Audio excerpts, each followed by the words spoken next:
Welcome to a series called The End of Times, where we're going through the book of Revelation verse by verse to see what it is we can expect to happen, but more importantly, what it is we should be doing in the end times. And as we've gone through this book, we've reached the critical place, the place that really the whole Bible was written about and everything that all of humanity has been waiting for, which is the return of the King. This is the second coming of Jesus Christ, and we've hit that place. And as he returns, there's lots of prophecies that talk about what that looks like, but it's very important that we look at the detail of what he specifically looks like, because everything that we see, every word that we see as his return, as his description, represents what it is we will experience. And it's very important we understand it, because our experience is going to be very different depending on how you behaved on this earth. So we're just going to pick it up where we left off. Revelation 19, starting verse 11. Then I saw heaven open, and behold, a white horse. And he who sat on him was called Faithful and True. And in righteousness he judges and makes war. His eyes like a flame of fire, and on his head were many crowns. He had a name written that no one knew except himself. So for clarity, he comes in righteousness to judge and make war. Well, what does that look like? We spent a lot of time, a few episodes, talking about what this war really looks like. But these eyes of flames are what we're going to focus on today, because these eyes of flames literally judge and make war. And to fully understand what's going on with these eyes of flames, the Bible makes it very clear. And those eyes of flames will specifically address how we spend eternity.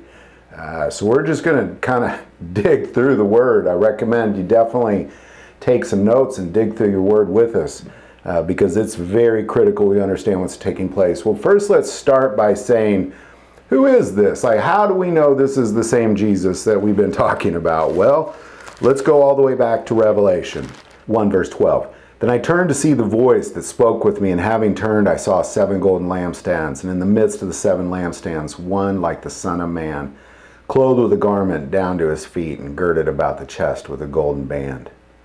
His head and his hair were white like wool, as white as snow, and his eyes like a flame of fire.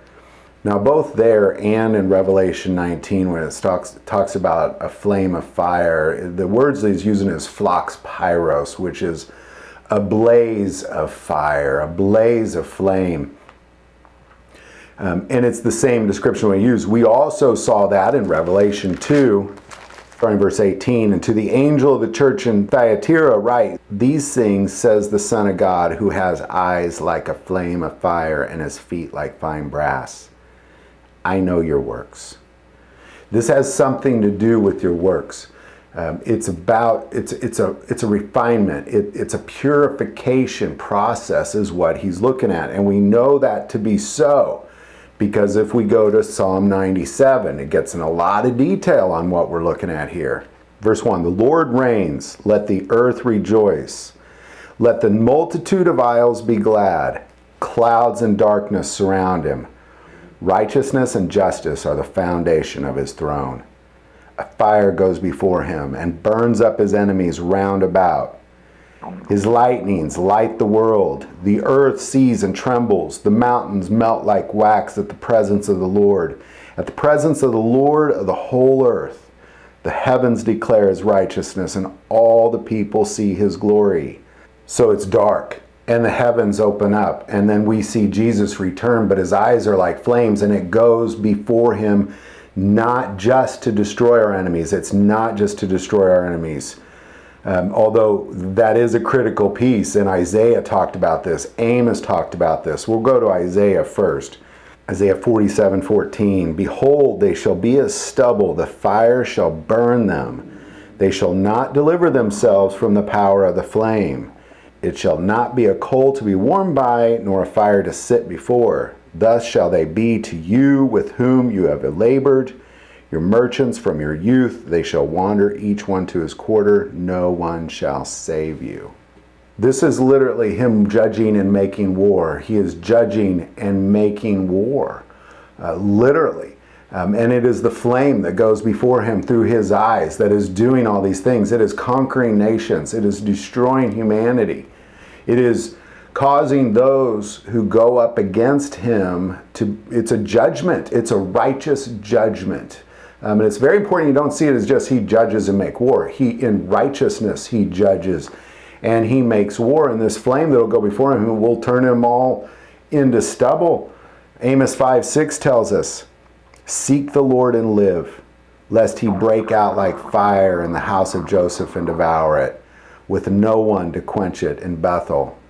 This is his process of judging and making war. There's a purification process that involves a purifying flame. So as you get consumed by this flame, and all of us will be consumed by this flame, it will either burn you up like stubble, depending on your works. Because remember, he says, I know your works. You'll either burn up like stubble, or it'll be purified like gold and silver. Because if we look at Isaiah 66, starting verse 15, "For behold, the Lord will come with fire, and with his chariots like a whirlwind, to render his anger and fury, and his rebuke with flames of fire. For by fire and by his sword the Lord will judge all flesh. And the slain of the Lord shall be many. Those who sanctify themselves and purify themselves to go to the gardens after an idol in the midst, eating swine's flesh and the abomination of the mouse, shall be consumed together, says the Lord. For I know their works and their thoughts. It shall be that I will gather all nations and tongues, and they shall come and see my glory." It'll consume many. It'll slay many. It'll slay many. So how do you not get slayed by this judgment fire? How do you not get slayed by this fire? Well, it's quite simple. If you look at 1 Corinthians 3, starting verse 12. "Now if anyone builds on this foundation with gold, silver, precious stones, wood, hay, straw, each one's work will become manifest. For the day will declare it, because it will be revealed by fire. And the fire will test each one's work of what sort it is. If anyone's work which he has built on it endures, he will receive a reward.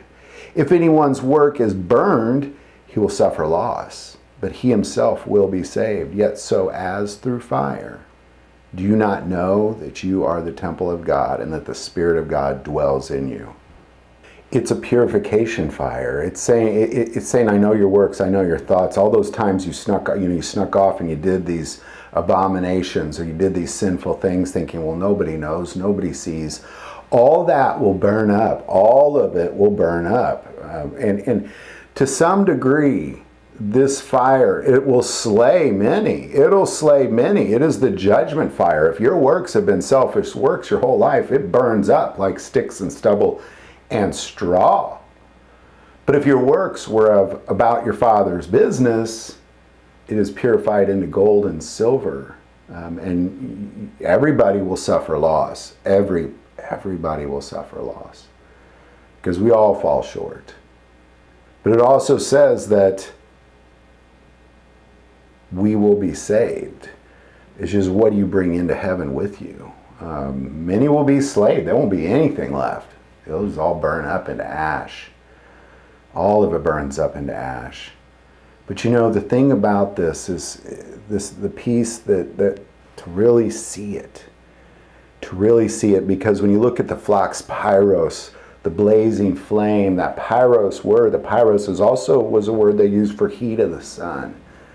And when you look at Malachi 4:1, "For behold, the day is coming, burning like an oven, and all the proud, yes, all who do wickedly, will be stubble. And the day which is coming shall burn them up, says the Lord of hosts, that will leave them neither root nor branch. But to you who fear my name, the Son, S-U-N, of righteousness shall arise with healing in his wings, and you shall go out and grow fat like stall-fed calves. You shall trample the wicked, for they shall be ashes under the soles of your feet on the day that I do this, says the Lord of hosts." To some degrees, I believe this purification process will be good for the world, for sure. It'll purify the world of all corruption and evil in one moment. But it'll purify us as well. All that brokenness and death and dying and sin that we carry just turns to ash, and we're purified into gold and silver and precious stones, and then we just walk on the ashes that remain. And grow fat like stall-fed calves, I guess.